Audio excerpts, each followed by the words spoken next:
ஹல்லேலூயா. கர்த்தருக்குள் பிரியமானவர்களே, மறுபடியும் தேவாதி தேவனுடைய இனிய சமூகம் நம்மை சந்திக்க வைத்திருக்கிறது. இந்த சந்திப்பு பல இனிமைகளை நம்முடைய வாழ்க்கையில் கொண்டு வருகிறதா இருக்கிறது. சந்திக்கிற நேரமெல்லாம் கர்த்தருடைய வார்த்தையை நாம் பேசுகிறோம். தெளிவான தேவனுடைய சத்தத்தை நாம் கேட்கும் பொழுது நமக்குள்ளே ஒரு இனிமை உண்டாகிறது. ஹல்லேலூயா. வாழ்க்கையில் ஒவ்வொரு நாளும் சந்தோஷத்தை பிரதிபலிக்கிறவர்களாய், சமாதானத்தை உற்று நோக்குகிறவர்களாய் வாழும்படித்தானே கர்த்தர் இந்த பூமியிலே நம்மை சிருஷ்டித்தார். அவர் சிருஷ்டித்த நோக்கத்தை நாம் நிறைவேற்றும்படி அவருக்காக நாம் வாழ்ந்து கொண்டு இருக்கிறோம். அவருக்குள்ளாய் வாழ்கிறோம், நாம் அவருக்குள்ளாய் அசைகிறோம், அவருக்குள்ளாய் பிழைக்கிறோம். இந்த அன்பின் ஐக்கியத்தின் அடிப்படையான வாழ்க்கை தான் கிறிஸ்தவ வாழ்க்கை. கிறிஸ்தவ வாழ்க்கை என்பது தேவனோடு கூட இருக்கிற ஐக்கியத்தையும் உறவையும் அனுதினமும் பலப்படுத்துகிற வாழ்க்கை. நிறைய நேரத்தில் தேவனுக்கும் நமக்கும் உள்ள உறவில் விரிசல் உண்டாகும்படிக்கு பல சூழ்நிலைகள் நமக்கு மாறுபாடாய் நடக்கும். மாறுபாடான பல சூழ்நிலைகள் வரும் பொழுது நம்முடைய எண்ணம் எதையெல்லாமோ நினைக்கும். தேவனையே சார்ந்து வாழ்ந்தேன், தேவனையே சேர்ந்து இருக்கிறேன், எனக்கு வெளிச்சம் இல்லை, நான் இன்னும் இருளில் இருக்கிறது போல இருக்கிறேன், என் வியாதி என்கிற இருள் என்னை விட்டு விலகலை, என் கடன் பாரம் என்கிற இருள் என்னை விட்டு விலகலை, என் குடும்ப உறவுகள் என்னை விட்டு பிரிஞ்சு போயிட்டாங்களே, என் வெறுமை என்னை விட்டு விலகலை அப்படின்னு துக்க முகத்தோடு அமர்ந்திருக்கிற ஒவ்வொருவருக்கும் கர்த்தர் இன்று நல்ல மேய்ப்பராய் வெளிப்படுகிறார். நானே நல்ல மேய்ப்பன். மேய்ப்பன் தன் ஆடுகளுக்காய், தன் ஆடுகளுடைய காரியங்களில் கவனமுள்ள மேய்ப்பன். நானே நல்ல மேய்ப்பன் என்று சொல்லி நம்முடைய வாழ்க்கையின் ஒவ்வொரு பக்கத்தையும் புரட்டி பார்த்து எங்கெங்கெல்லாம் துக்கம் என்று எழுதப்பட்டு இருக்கிறதோ அங்கெல்லாம் சந்தோஷம் என்று எழுதும்படி வந்திருக்கிறார். எங்கெங்கெல்லாம் வேதனை என்று எழுதப்பட்டு இருக்கிறதோ அதையெல்லாம் அவர் சாதனை என்று எழுத விருப்பப்பட்டு வந்திருக்கிறார். பாருங்க, வாழ்க்கையில துக்கம் இல்லாதவர்கள் யாருமே இல்லைங்க. இன்றைக்கும் கூட வியாதி என்கிற ஒரு பெரிய கட்டுக்குள்ள ஜனங்கள் வாழ்ந்து கொண்டு இருக்கிறாங்க. எங்க பார்த்தாலும் வியாதி குறித்த பேச்சு. இதை சாப்பிட்டா இது வந்துடும், இதை சாப்பிடலைன்னா இது வந்துடும். சாப்பாட்டில் எதை சாப்பிட்டாலும் அதில் விஷம் இருக்கு, இதில் இது இருக்கு. பாருங்க, நல்ல சாப்பாடை சாப்பிட முடியுதா நமக்கு? காலங்கள் மாறிக்கொண்டே இருக்கிறது. ஆனால் மாறாத ஒருவர் நமக்கு இருக்கிறார். அவர் மாறாதவர், மறவாத தேவன். மாறாதவரும் மறவாதவருமாய் நம்ம மத்தியில் அவர் இறங்கி வந்திருக்கிறார். ஹல்லேலூயா. ஏன்னா அவர் சரித்திரத்தை புரட்டி போடுகிற தேவன். அவருக்கு சத்திரத்தில் இடமே இல்லைங்க. ஆனா சத்திரத்தில் இடமில்லாத ஒருவர் இந்த உலகத்தின் சரித்திரத்தை மாற்றினார். பாருங்க, அங்கதான் நம்ம ஆண்டவராகிய கர்த்தராகிய இயேசு கிறிஸ்து கம்பீரமாய் நின்று கொண்டிருக்கிறார். கம்பீரமாய் நின்று கொண்டிருக்கிறார். நம்முடைய வாழ்க்கைக்குள்ள அவர் உட்பிரவேசித்திருக்கிறார். நம்முடைய வாழ்க்கையை வளமாக்கும்படி, நம்முடைய வாழ்க்கையை செழிப்பாக்கும்படி, நம்முடைய வாழ்க்கையை உயர்த்தும்படிக்கு கண்மலை மீதன் கால்கள் நிறுத்தினே, உன்னதங்களில் உட்கார செய்தீர், உளையான சேற்றில் வீழ்ந்த என்னையும் தூக்கி நீர் தாங்கி நீர் காத்தும் வருகிறீர், தூக்கி நீர் தாங்கி நீர் காத்தும் வருகிறீர், கண்மலை மீதன் கால்கள் நிறுத்தினீர், உன்னதங்களில் உட்கார செய்தீர். அல்லேலூயா. கண்மலையின் மேல் உடைய கால்களை நிறுத்துகிற கர்த்தர், உன்னதத்தில் அவரோடு கூட சரி சமானமாய் நம்மை அமர வைக்கிற கர்த்தர். அவர் விட்டுவிடும்படிக்கு அவர் நம்மை தெரிந்து கொள்ளவில்லை. வாழ்க்கை பாதையில கொஞ்ச தூரம் வந்து மீதி தூரத்திற்கு அவர் காணாமல் போகிறவர் போல் போகிற தேவன் அல்ல. அப்புறம் போகிறவர் போல காணப்பட்டாலும், இயேசு அப்புறம் போகிறவர் போல காணப்பட்டாலும் உன் மீது நோக்கமாய் உள்ளார், உன் நினைவெல்லாம் அவர் அறிவார். காக்கின்றவர், உருவாக்கின்றவர், தோளின் மேல் சுமக்கின்றவர். காக்கின்றவர், உருவாக்கின்றவர், தோளின் மேல் சுமக்கின்றவர். தகப்பன் தன் பிள்ளையை சுமக்கிறது போல மேய்ப்பன் ஆட்டுக்குட்டியை தூக்கி தோள் மேலே தூக்கி கொண்டு போகிறது போல நம்மை சுமக்கிற கர்த்தர். நமக்கு ஒரு நல்ல மேய்ப்பன் இருக்கிறார். அவர் நம்மை சுமந்து கொள்ளுகிற மேய்ப்பன். நம்மை சுமந்து கொண்டு போவா. வாழ்க்கையின் வீழ்ச்சியில் நம்ம போகக்கூடாதபடிக்கு நம்மை அவர் சுமந்து கொண்டு போகிறவர். எங்கே வீழ்ந்து விடுவேனோ, தோல்வியிலே இருந்து விடுவேனோ, ஜெயத்தை காணாமல் போய்விடுவேனோ, ஜெயம் என் வாழ்க்கையில் இல்லையோ, பலவிதமான கேள்வி. தேவனை சார்ந்து வாழ்கின்ற எனக்கு என்றும் விடுதலை.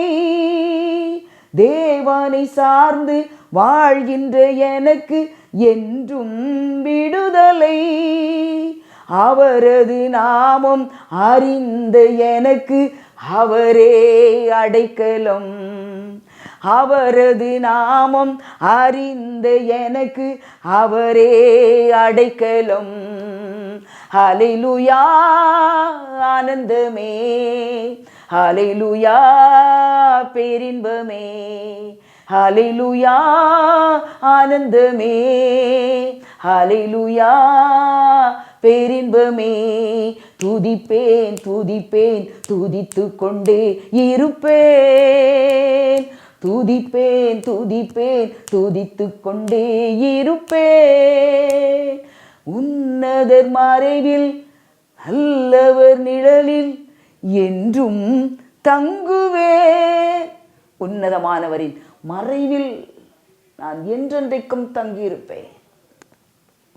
அவருடைய மறைவிடம், அவர் மறைவிடம்தான் எனக்கு வாழ்க்கை.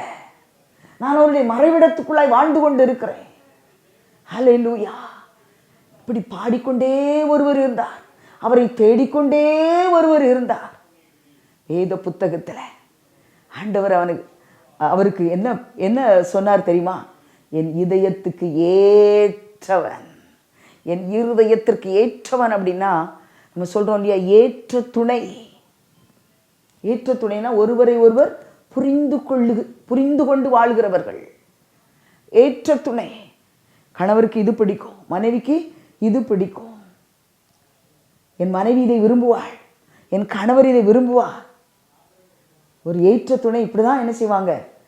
தன்னுடைய விருப்பத்தை இல்லை, மனைவி கணவனுடைய விருப்பத்தை நிறைவேற்றுவாள், கணவன் மனைவியுடைய விருப்பத்தை நிறைவேற்றுவான்.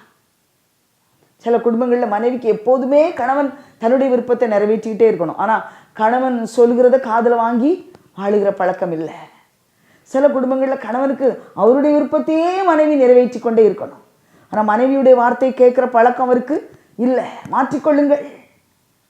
கணவனுடைய விருப்பத்தை மனைவி நிறைவேற்ற வேண்டும். மனைவியினுடைய விருப்பத்தை கணவர் நிறைவேற்ற வேண்டும். இதுதான் இருதயத்துக்கு ஏற்ற குணம். இதைத்தான் கர்த்தர் சொன்னார். என் இதயத்துக்கு ஏற்ற ஒருவன் இருக்கிறான். அவர் யார்? தாவீது.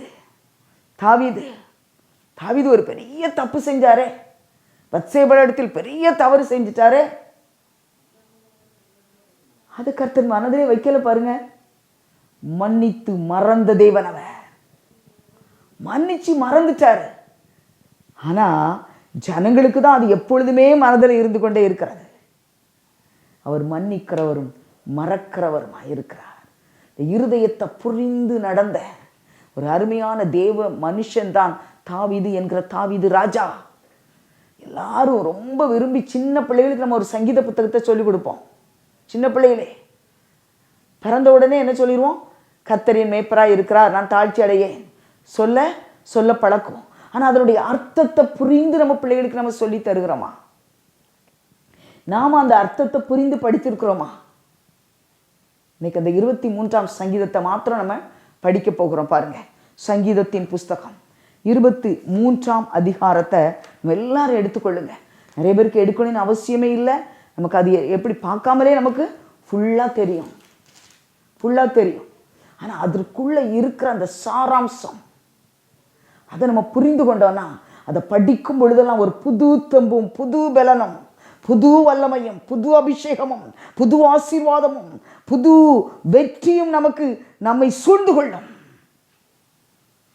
ஒரு ஜெயமுள்ள சங்கீதம் அந்த சங்கீதம், ஜெயத்தின் சங்கீதம். அவர் அழகா அறிக்கை இடுகிறார் பாருங்க. தாவீதின் சங்கீதம், கர்த்தர் என் மேய்ப்பராயிருக்கிறார். கர்த்தர் யாருக்கு மேய்ப்பர்? பக்கத்து வீட்டுக்காரனுக்கு மேய்ப்பர். அதுவும் அவங்களுக்கு மேய்ப்பர். அதுவும் இருக்காங்களே வேதக்காரங்க, அவங்களுக்கு தான் இல்லை. தாவீது சொல்றாரு, உரிமை பாராட்டுகிறார், எனக்கு ஒரு மேய்ப்பர் உண்டு, என் மேய்ப்பர் அவர். கர்த்தர் என் மேய்ப்பர், அவர் எனக்கு மேய்ப்பராக இருக்கிறாரு. அவர் என்னை நடத்திக்கிட்டே போவார். அவர் எனக்கு முன்பாக போவார், நான் அவருக்கு பின்பாக போவேன். ஏன்னா மேய்ப்பனுடைய சத்தத்தை ஆடுகள் அறிந்து கொள்ளும். மேய்ப்பனுக்கு பின்பாக போகிற ஒரு நல்ல ஆடாக அந்த இடத்துல தாவீது தன்னை காண்பித்தார். ஏன்னா அவருக்கு ஒரு நம்பிக்கை, என் மேய்ப்பன் எப்படிப்பட்டவர் என்று அவர் அறிந்திருந்தார்.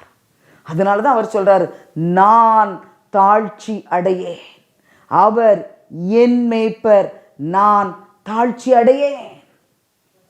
அவர் எனக்கு மேய்ப்பராக இருக்கிறபடினால எந்த ஒரு தாழ்ச்சியும் வாழ்க்கையில வரவே முடியாது. அப்ப தாழ்ச்சி வர முடியுமா?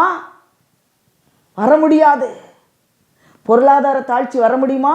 வர முடியாது. சுகத்துல தாழ்ச்சி வர முடியுமா? வர முடியாது.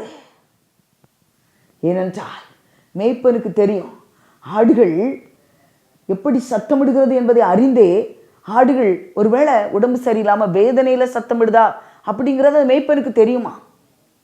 அந்த ஆடுகளுடைய சத்தத்தை வைத்து அதனுடைய ஆரோக்கிய நிலையை அந்த மேய்ப்பன் அறிந்து கொள்வானா. அதுதான் நல்ல மேய்ப்பன். அது எப்படிப்பட்ட ஆரோக்கியத்தில் இருக்கிறது, அது கூப்பிடுகிற சத்தத்தை வைத்தே அதனுடைய ஆரோக்கியத்தை அறிந்து கொள்ளுகிற மேய்ப்பன். கூப்பிடுகிற சத்தத்தால் அந்த இடமே அசைஞ்சதுன்னு பார்க்கிறோம். இன்றைக்கும் இந்த சங்கீதத்தை நம்ம பார்க்கும்போது அதில் நீங்கள் பார்த்தீங்கன்னா, நான் என் மேய்ப்பர், நான் தாழ்ச்சி அடையேன். அடுத்த வசனம், அவர் என்னை பாருங்க, என்னை புல்லுள்ள இடங்களில் வைத்து, வேற யாரையும் பற்றி சொல்லலை. தாவீதுக்கும் கர்த்தருக்கும் இருக்கிற அந்த அன்பின் ஐக்கியம், அந்த இன்டிமசி, அதை நம்ம இந்த சங்கீதத்தில் பார்க்கலாம். அருமையான சங்கீதம். சில வீடுகளுக்கு ஜெபிக்க போகும்போது கர்த்தர் இந்த 23ஆம் சங்கீதத்தை கொடுப்பார். எனக்கு தெரிந்த அருமையான ஒரு சகோதரி இருக்கிறாங்க. அவங்களுக்கு ஜெபிக்கும் போதெல்லாம் கர்த்தர் 23ஆம் சங்கீதத்தை சொல்லிக்கிட்டே இருப்பார். அப்போ நான் சொல்லிட்டு வருவேன், நீங்கள் 23ஆம் சங்கீதத்தை எடுத்து படிங்க. கொஞ்ச நாட்களாக அவங்க காலையில், மத்தியானம், நைட் 3 வேளையும் அந்த சங்கீத பகுதியை அறிக்கையிட ஆரம்பித்தாங்க. கணவன் இல்லை, 2 ஆண் பிள்ளைகள் உண்டு. கர்த்தருடைய கிருபையினால் 2 பிள்ளைகளும் நன்றாக படித்தாங்க. படிக்க வைக்கிறதுக்கு கஷ்டப்பட்டுதான பிள்ளைகளை படிக்க வச்சாங்க, ஃபீஸ் கட்டுறதுக்கு. பிள்ளைகள் நல்லா படிச்சுட்டாங்க. ஒரு நாள் வந்தது, இந்த வாக்குத்தத்தம் ஆகிய இந்த வசனத்தை, இந்த சங்கீத பகுதியை கொடுத்ததை கர்த்தர் அழகாக ப்ரூஃப் பண்ணார். சொந்த வீடு, ரொம்ப அழகான ஒரு வீடு, மேலே கீழே தரைத்தளம் மேல்தளம் என்று சொல்லி கட்ட, அதிலே அவர்கள் குடியிருக்க கர்த்தர் கிருபை செய்தார். படித்து முடித்த உடனே முதலாவது மகனுக்கு வேலை கிடைத்தது. 20,000 சம்பளத்தில் தான் அவன் சேர்ந்தான். 2வது மகனுக்கு படித்து முடித்த உடனே வேலை கிடைத்தது. பாருங்க, அவங்க ஜெபிச்சாங்க. முதல் மகன் வேலை பார்த்து ஒரு 2-3 வருடங்கள் கழித்து தான் 2வது மகன் வேலை பார்க்க ஆரம்பித்தான். ஆனால் அவனுடைய சம்பளம் உயரவே இல்லை. அப்போது அவங்க ஜெபிச்சிருக்கிறாங்க, என் 2வது மகன் சம்பளம் 45,000 சொல்கிறாங்க. 2வது மகன் சம்பளம் கூட வாங்கும் என்பதாக என் மூத்த மகனுக்கும் கர்த்தர் சம்பளத்தை நீங்கள் உயர்த்தி கொடுங்க. 2 வருஷமாக கம்பெனியில் சம்பளமே உயர்த்தலை. கர்த்தர் இந்த அருமையான தாயாருடைய ஜெபத்தை கேட்டார். 2வது மகனுக்கு 45,000 சம்பளம், 3வது மகனுக்கு 44,000 சம்பளத்தை கர்த்தர் உயர்த்தி கொடுத்தார். நல்ல தேவன். இன்றைக்கு மூத்த மகன் 75,000 சம்பளத்தில் கர்த்தர் அதற்கு மேலான ஒரு நிலையை கொடுத்து உயர்த்தி விட்டார். நான் தாழ்ச்சி அடையேன், அறிக்கையிட்ட வார்த்தைகள். காரணம் என்ன? கர்த்தர் எனக்கு மேய்ப்பர். கர்த்தரை சுட்டி காண்பித்தார்கள். அவர்தான் எனக்கு மேய்ப்பர். அவர் என்னை எப்படி நடத்துகிறாரோ அந்த வழியிலே நான் நடந்து கொண்டு போவேன். என்னை நடத்துகிறவர் அவர். நான் தாழ்ச்சி அடையேன். அவர்கள் அறிக்கையிட்ட அந்த சங்கீதத்தின்படி இன்றைக்கு தாழ்ச்சி இல்லாத ஒரு உயர்ந்த வாழ்க்கையில கண்மலையின் தேனினால் உன்னை திருப்தியாக்குவேன்னு சொன்னார, அப்படி திருப்தியான உயர்ந்த வாழ்க்கையில கர்த்தர் அவர்களை வாழ வைத்து விட்டார். ஹல்லேலூயா. அதனால இந்த சங்கீதத்தை கேட்டுக்கொண்டு இருக்கிற ஒவ்வொருவரும் முதல்ல அதை புரிந்து கொள்ளுங்க. பாருங்க, அமர்ந்த தண்ணீர்கள் அண்டையில் என்னை கொண்டு போய் விடுகிறார். என்னை புல்லுள்ள இடங்களில் மேய்க்கிறார். என்னை அமர்ந்த தண்ணீர் அண்டையில கொண்டு போய் விடுகிறார். அமர்ந்த தண்ணீர், இந்த தண்ணீர் தெளிவா இருக்கிற தண்ணீருக்கு மத்தியில தான் கர்த்தர் கொண்டு போய் விட்டு தன்னுடைய ஆடுகளை அப்படியே அவர் தவனம் தீர்க்கிறவராக இருக்கிறார். தாகம் தீர்க்கப்பட வேண்டிய ஆடுகளை கொண்டு போய் கலங்கலான தண்ணீர்ல கொண்டு போய் விடுகிற கர்த்தர் அல்ல. கலங்கள் இல்லாத தெளிவான அமர்ந்த தண்ணீரண்டை கொண்டு போய் அழகாய் அதற்கு தண்ணீர் கொடுக்கிற தேவன். அதில் பாருங்க, என்னை நான், எனக்கு இந்த சங்கீதத்தை கர்த்தர் சொல்லும் பொழுதெல்லாம் ரொம்ப சந்தோஷமா இருக்கும். ஏன்னா இந்த ரெண்டு பேருக்கும் இருக்கிற அந்த உறவு, அவ்வளோ அந்த டீப்பான உறவை தான் இந்த சங்கீதத்தில் தாவீது பாடியிருக்கிறார். அருமையான பாடகர் அல்லவா. சிங்கக்குட்டிகள் தாழ்ச்சி அடைந்து பட்டினியாக இருக்கும். ஆனால் கர்த்தரை தேடுகிறவர்களுக்கோ ஒரே ஒரு நன்மை கூட குறைவுபடாது. இங்கே அவர் என்ன சொல்றார்? நான் தாழ்ச்சி அடையவே மாட்டேன். உறுதியான வார்த்தை. அப்படித்தானே தாவீதினுடைய வாழ்க்கை இருந்தது. மிகவும் தாழ்ந்த நிலைமையில் இருந்த தாவீது, ஆடுகளுக்கு மேய்ப்பனாய் இருந்த தாவீது நாடுகளுக்கு அரசனாய் மாறினார் அல்லவா. இந்த வார்த்தையை அவர் சொன்னதின் நிமித்தம் தாழ்ச்சியில் அவர் நடத்தப்படவே இல்லை. கர்த்தர் உயர்த்தி கொண்டே வந்தார், உயர்ந்த நிலையிலே கொண்டு வந்தார். ஹல்லேலூயா.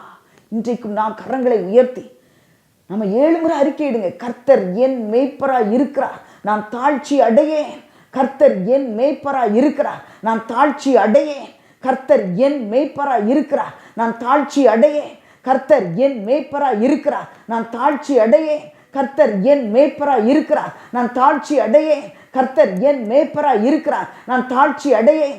கர்த்தர் என் மேய்ப்பராய் இருக்கிறார், நான் தாழ்ச்சி அடையேன். கர்த்தர் என் மேய்ப்பராய் இருக்கிறார், நான் தாழ்ச்சி அடையேன். சிங்கக்குட்டிகள் தாழ்ச்சி அடையலாம், ஆனால் எனக்கு தாழ்ச்சியே கிடையாது. என்னை எனக்கும் அவருக்கும் இருக்கிற உறவுதான் இந்த 23ஆம் சங்கீதம். அவர் என் ஆத்துமாவை தேற்றுகிறார், தம்முடைய நாமத்தின் நிமித்தம் என்னை நீதியின் பாதைகளில் நடத்துகிறார். என் ஆத்துமா தேற்றப்படணும், அப்பதான் என் பாதையில நான் சரியா ஓட முடியும். ஆறுதலற்று தேறுதலற்று நான் நின்று கொண்டிருந்தேன் என்றால் நான் நீதியின் பாதையில் ஓட முடியாது, வேதனையின் பாதையில் ஓடிடுவேன். அதனால என்னை அப்படி ஆற்றுகிறார், தேற்றுகிறார். சிங்கக்குட்டிகள் தாழ்ச்சி அடையும், நம்ம தாழ்ச்சி அடைய மாட்டோம். ஏன்னா கர்த்தர் நம்மை தேற்றுகிறார், ஆற்றுகிறார். அவர் தம்முடைய மகிமையின் செல்வத்தினால் நம்மை நிரப்பும்படிக்கு நம்மை நடத்துகிற தேவனாயிருக்கிறார். பாருங்க, அவர் நான் மரண இருளின் பள்ளத்தாக்கிலே நடந்தாலும் பொல்லாப்புக்கு பயப்பட மாட்டேன். அதுல நான் தேவரீர் என்னோட கூட இருக்கிறேன். மரண இருள், எனக்கு முன்பாக பெரிய இருள் இருக்கு, ஆனா தேவரீர் என் கூட இருக்கிறீங்க. இருளில் இருந்து வெளிச்சத்தை பிரகாசிக்க சொன்ன அந்த பிரகாசம் உள்ள தேவன் என்னோடு கூட இருக்கிறீங்க. வெளிச்சம் என் கூட இருக்கு. மரண இருள் என்னை தொட முடியாது. மரணம் என்கிற இருளுக்கு இடமில்லை. வெளிச்சம் என்கிற ஆண்டவர் என்னோடு கூட இருக்கிறார் அல்லவா, எனக்குள்ளே இருக்கிறார் அல்லவா. இந்த வெளிச்சத்தை இருள் கவ்விக்கொள்ள முடியாது. இருள் தான் இல்லாமல் போகுமே ஒழிய வெளிச்சம் வெளிச்சமாகவே இருக்கும். ஆமென், ஹல்லேலூயா. தேவரீர் என்னோட என்னோட என்னோட கூட இருக்கிறேன். உமது கோலும் உமது தடியும் என்னை தேற்றும், என்னை தேற்றும். ஹல்லேலூயா. அருமையான மகள், நான் உமக்கு அருமையான மகன். சொல்லி பாருங்க, அவ்வளோ ஒரு சந்தோஷமாக இருக்கும் அந்த வார்த்தையில். அருமையான பிள்ளை, இருதயத்திற்கு ஏற்ற பிள்ளை. நமக்கு ஆசையாக இருக்குல்ல, ஆண்டவர் நம்மளை பார்த்தும் இந்த வார்த்தை சொல்லணும்னு சொல்லி நிச்சயமாய் நம்மை பார்த்து அந்த வார்த்தையை சொல்லுவார். ஒரே ஒரு வார்த்தை, கர்த்தர் என் மேய்ப்பர். அப்போ பாருங்க, என் சத்துருக்களுக்கு முன்பதாக, எனக்கு சத்துருக்கள் இருக்கிறாங்க, என் சத்துருக்களுக்கு முன்பாக நீர் எனக்கு ஒரு பந்தியை ஆயத்தப்படுத்தி என் தலையை எண்ணெயால் அபிஷேகம் பண்ணுகிறீர், என் பாத்திரம் நிரம்பி வழிகிறது. ஹல்லேலூயா. எனக்கு சத்துருக்கள் இருக்கிறாங்க, நான் உங்களை சத்துருக்களாக பார்க்கல, ஆனால் அவங்க என்ன சத்துருக்களாக பார்க்குறாங்க. அந்த சத்துருக்களுக்கு முன்பதாக நீங்கள் ஏற்கனவே எனக்காக ஒரு பந்தியை ப்ரிப்பேர் பண்ணி வச்சுருக்கிறீங்க. பந்தியை ஆயத்தப்படுத்துறது யாருங்க? கர்த்தர். நம்ம வீட்டில் ஒரு ஃபங்க்ஷன் வந்துச்சுன்னு வச்சுக்கோங்க, ஏதோ ஃபங்க்ஷன் வருது, இல்லை பண்டிகை காலங்கள் வருது, யார் பந்தியை ஆயத்தப்படுத்துவா? நம்ம தான் என்ன பண்ணுவோம்? ஆட்களை நியமிப்போம், பணத்தை கொடுப்போம், நீ இதை செஞ்சிரு, நீ அதை செஞ்சிரு, நீ அதை பண்ணுன்னு சொல்லுவோம். ஆனால் இங்கே கர்த்தர் நமக்கு பந்தியை அவரே ஆயத்தப்படுத்துகிறாரா. கர்த்தர் ஆயத்தப்படுத்துகிற பந்தி எப்படி இருக்கும்? யோவான் எழுதின சுவிசேஷம் 2ஆம் அதிகாரத்தில் பந்தியில் திராட்சை ரசம் மட்டும்தான் குறைவுபட்டுச்சு. முதலாவது கொடுத்த திராட்சை ரசத்தை பார்க்கலும் 2வது கொடுத்த திராட்சை ரசம் அதிக ருசியுள்ளதாக இருந்துச்சா.